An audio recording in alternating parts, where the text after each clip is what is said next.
Straight ahead on Law and Crime Daily. Defense attorneys present their opening statement in the penalty phase for the Parkland school shooter. I'm confident that once you hear Nicholas's story, that you will know in your heart that a vote for life is the right vote. And the latest in the search for Kiely Rodni. We have located a decedent inside the vehicle. We believe it is our missing person. Dive team discovers a vehicle and a body in the search for the missing 16-year-old. Plus, I would respectfully yield my case to Mr. Marchese. Excellent. And That's a wise decision. a Florida man accused of attempted murder and kidnapping will no longer represent himself. And later, an Ohio man stands trial for the murder of his wife. Then it was starting to sink in. What I was seeing. My second thought was, who would put a life-size doll in the middle of the woods? That just didn't make sense to me. Hear from the woman who found the body of Emily Noble. Law and Crime Daily, covering court cases from coast to coast.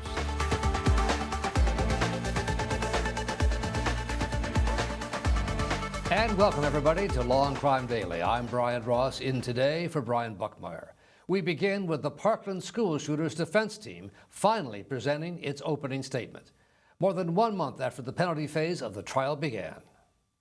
In February 2018, a then 19-year-old gunman, Nicholas Cruz, opened fire at Marjorie Stoneman Douglas High School in Broward County, Florida. 17 people, 14 students and 3 teachers were killed, and 17 more injured.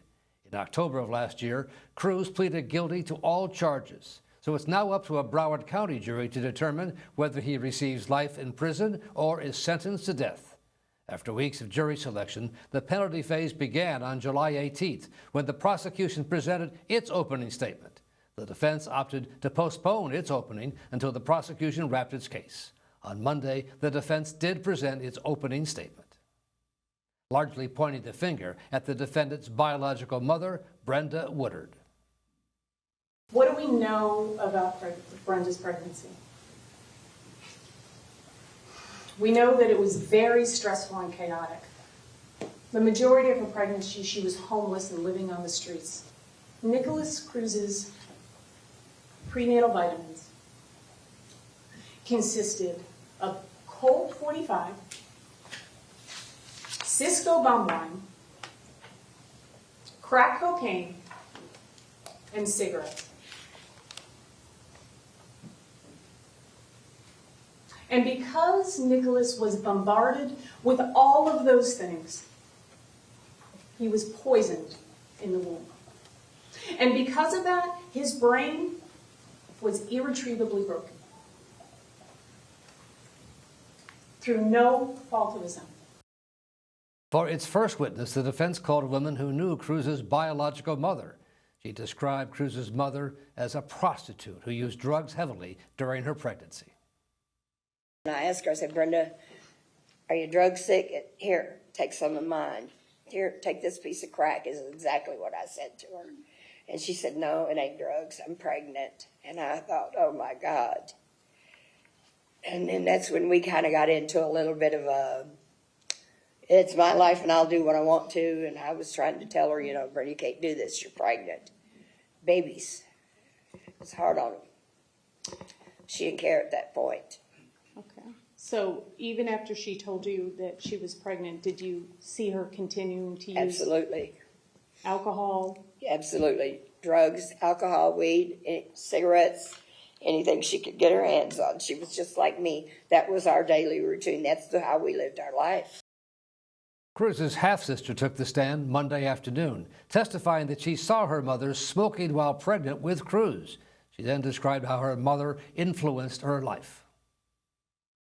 How did having Brenda as a mother affect your life? She just introduced me to a life that no child should ever be introduced to.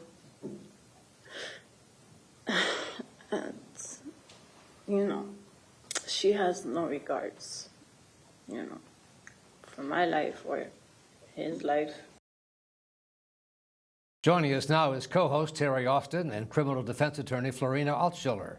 Florina, let me start with you. Defense waited to give their opening statement until it's presented the case directly. Was that effective, do you think? I think that was not effective. Personally, I would never waive my opening until after the prosecution had an opportunity to present all of their evidence, and here's why. For weeks, the jury got to hear the horrific details of this shooting without anything else in their mind from the defense. And now that their minds are already poisoned, thinking like the prosecutor, this is the first time they hear anything that's resembling sympathy toward the defendant. I like to get ahead of it. I like to put that out there up front and let the jury think about those sympathetic factors before the prosecution puts on their evidence rather than after. Terry Austin, the defense lawyers say they're going to show the jury that Cruz had a very difficult, troubled childhood. What's the impact, you think, on the jury in terms of the decision they have to make, life or death? You know what, Brian, that could have a very large impact. It's quite possible that at least one of those jurors is going to have some doubt and they might not vote for the death penalty. Now, granted, this is a very heinous crime, and if any case calls for the death penalty, it would be this case. But listening to the former friend, listening to the sister of the defendant, frankly, Danielle Woodard, you can see that he's had a horrible life, both before he was born and after he was born, what he was subjected to. So one of those jurors might be affected by that and might just say, listen, I can't vote for the death penalty. All right, Terry and Florina, thank you very much. Stay there. We'll get back to you shortly. Still ahead on Law and Crime Daily, jury selection is underway in the trial of Florida versus Trevor Summers. But first, the disappearance of Kiely Rodni. Investigators say a body discovered over the weekend likely belongs to the missing 16-year-old.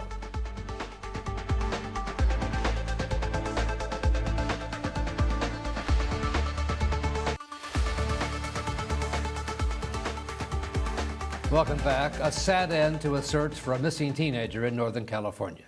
Divers found Kiely Rodni's SUV and what they believe to be her body in a reservoir over the weekend. Law and Crime's Anjanette Levy is here with the details of the recovery. Anjanette? Brian, Kiely Rodni had been missing since August 6th. She had attended a party at the Prosser Family Campground in Truckee, California with about 200 other teenagers. It was actually a graduation party. And there was a frantic search for Kiely after she had texted her mother that she'd be home within 45 minutes, but was never heard from again. Her phone last pinged around the Prosser Lake. A sheriff's team had searched the area previously and hadn't found anything. But over the weekend, a volunteer group with Adventures with Purpose found Rodni's SUV upside down in the same area. The Nevada County Sheriff said she believes it is Kiely's body that was in the vehicle, but the coroner will make a positive identification. Shannon Moon says the group asked law enforcement to assist in the search of the lake.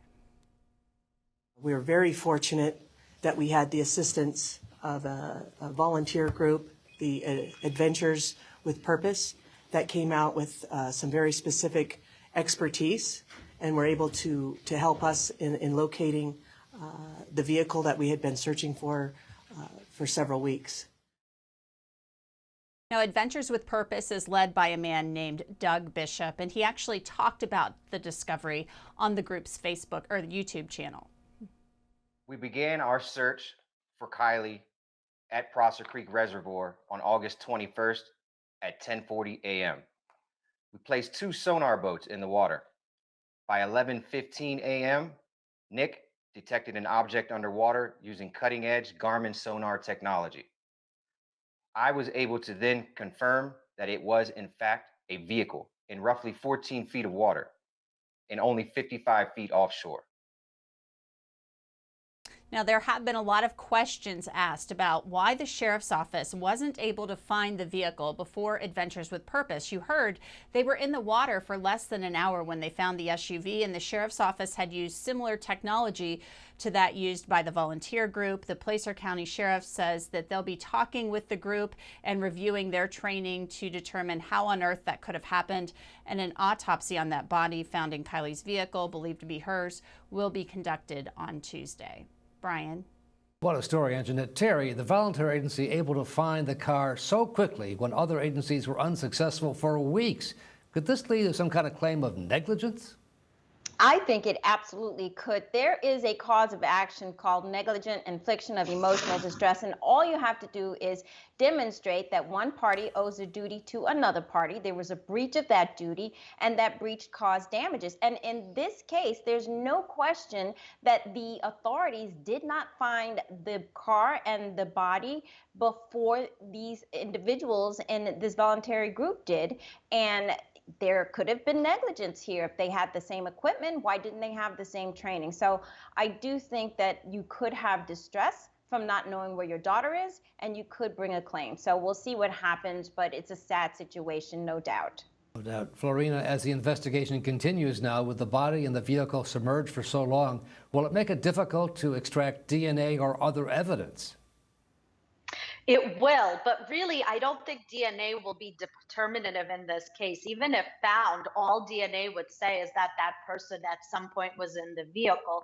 What I think will be conclusive is the autopsy. The autopsy will determine the mode, manner, and cause of death, whether this was a suicide, an accident, or potentially a homicide.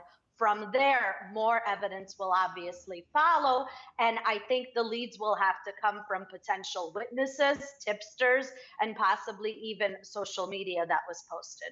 All right, certainly more to come in this case. Thank you, Florina and Terry. Coming up on Law and Crime Daily, an Ohio man stands trial for the murder of his wife. But was it murder or suicide? Plus, jury selection begins in Florida, where a man stands trial for the kidnapping and attempted murder of his wife.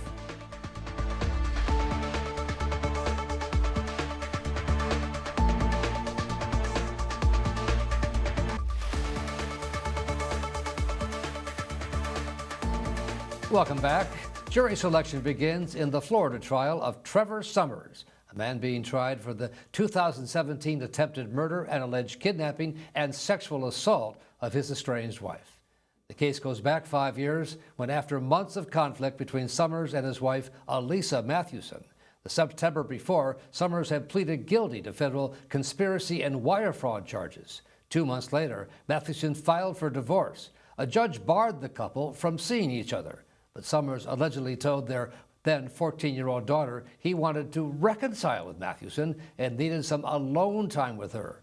Authorities say Summers had planned a murder-suicide and had convinced his children to let him into Mathewson's house. Over the next 3 days, Summers allegedly held Mathewson captive in the back seat of her SUV. The defendant had opted to represent himself on the trial, but after several attorneys were taken off his case, but right before jury selection began Monday, that changed. Mr. Summers, what do you want to do? Yes, Your Honor, I understand your position. I agree with you. And Thank you. Someone does. That's a start. Let's see where we go. I would respectfully yield my case to Mr. Marchese. Excellent. And That's a wise decision. Mr. Marchese, you are the attorney on this case. What would you like to say? Boy. Your Honor, Welcome aboard. Yeah, but this is an absolute dilemma. He and I had numerous problems throughout my representation. I must have filed 3 or 4 motions to withdraw. Mr. Summers must have filed 3 or 4 motions to kick me off. Those motions were all ruled on, I suspect? They were all ruled on, of course, and they were denied. A lot more to come. Be sure to follow the trial on Law and Crime Network for gavel-to-gavel coverage. Florina, juries rarely have an opportunity to hear from the victim in a case like this. What's the impact of hearing from the wife? Look, it's going to be wonderful for the defense attorney to have an opportunity to cross-examine her and potentially attack her credibility. When I have the opportunity to, as a defense attorney, cross a victim or alleged victim, I like to try to attack their credibility, suggest that perhaps this was consensual, this was a misunderstanding. Obviously, they're going through a contentious divorce, and she's got reason here to be biased and to try to pin this on him. Terry, as we saw, Mr. Summers has now decided to have a lawyer. He's not going to represent himself anymore. I assume you think that was the right decision? It was absolutely the right decision, Brian. You know the old expression that says one who represents himself has a fool for a lawyer. And so it's so many problems that could come about if, in fact, he did represent himself. He would not be aware of his available defenses. He wouldn't understand the court process. He'd have to draft his own motions. He wouldn't have time for all of that. He'd have to do his briefs. And the worst part of it is he would have to cross-examine the witnesses. And just imagine if he had to cross-examine his wife, the victim in this case. That would be awkward, to say the least. I do think it's interesting that the lawyer who is now going to handle the case wanted off, and it's also interesting that Summers did not want him as his own lawyer. So I think we're going to be seeing some interesting dynamics in the courtroom, and I think it's going to be a very difficult case for that lawyer because he's going to have to listen to Summer, who clearly wants to be the one who runs the show. So we'll see what happens, but it'll be interesting. Right, a trial well worth watching. Gavel to gavel coverage here on the Law and Crime Network. When we come back, it's week 2 of Ohio versus Matheau Moore. Hear from the woman who discovered the body of Moore's wife, Emily Noble.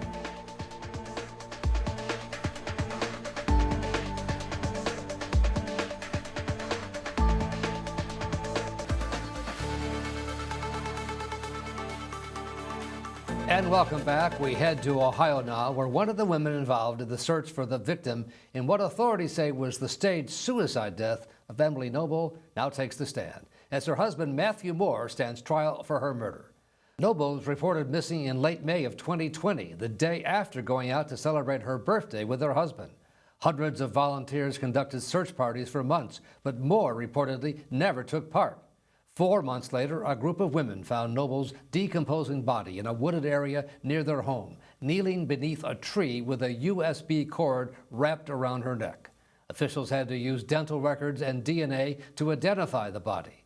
An autopsy revealed the 52-year-old suffered multiple facial and neck fractures.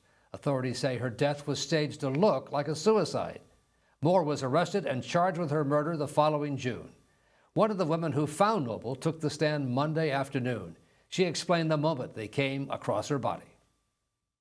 So I stopped in the little clearing, turned to my right, and then that's when I saw Emily. Now, when you say that's when you saw Emily, what did you see? Think that it was, I didn't know. But my very first reaction when I turned, I saw this figure sitting in the woods, and my first immediate thought was, it's a little girl with her on her knees, with her back to me, facing away. It was just immediate, and I said, "Hi there." I startled because there was a person in the woods with me. And what'd you do next? Then it was starting to sink in. What I was seeing, my second thought was, who would put a life-size doll in the middle of the woods? That just didn't make sense to me. And the third thought I had was, something's not right. Did any of the three of you get any closer to the body? No. Did you touch anything around the body? No. What did you do next? I think we collectively were realizing what we were seeing. We said, okay. We all thought it was her, but we said we got a call. I took my bag, I had a string bag with me, and opened it up to get a notebook out that had Detective Grubbs' phone number in it, but I'd forgotten my notebook. I had my phone, and my hand was shaking. The girl said, it is an emergency. If I ever thought this was an emergency, go ahead and call 911. So I called 911. So, Florina, she was very real and emotional, but what was the point of calling her as a witness in the murder case? I think the only thing they wanted to really get out of this is that the body was not tampered with or touched, because remember, the autopsy results are facial fractures and neck fractures. And that's really important because the defense is this is a suicide by a USB cord. A USB cord is not going to result in facial fractures and a neck fracture.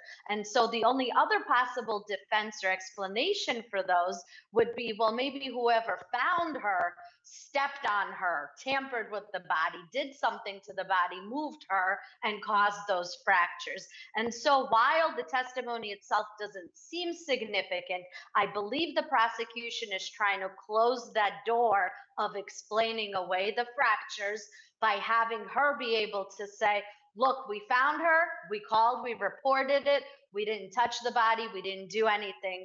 In other words, there's no way they caused those fractures. Terry, as we all know, the prosecution has the burden of proving the case beyond a reasonable doubt. How's the defense doing raising doubts so far in the trial? Oh, I think that defense attorney has done an excellent job so far, starting with the opening statement, Brian. She told that jury that she did not have to present any evidence, but guess what? She was going to anyway. And one of the witnesses that she said she was going to call is an expert who is testifying about the branch of the tree and the fact that it could withstand the weight of a body, meaning that it could have been a suicide and it was not staged. She also told that jury that there was no physical evidence at the scene, and that's important. If there's no forensic physical evidence, then there's doubt. There was no blood at the scene, and she explained that that scene, all of the scenes, not just the murder scene, but where she was taken and when the fact that there was no witnesses. So all of that, I think, could easily raise some doubt. She said that the witness cooperated, so we'll see what happens here. Some very effective defense work. All right, thank you, Florian Altschuler and Terry Austin. Thank you so much. And thank you for joining us here on Law and Crime Daily. We'll see you next time as we discuss justice in America.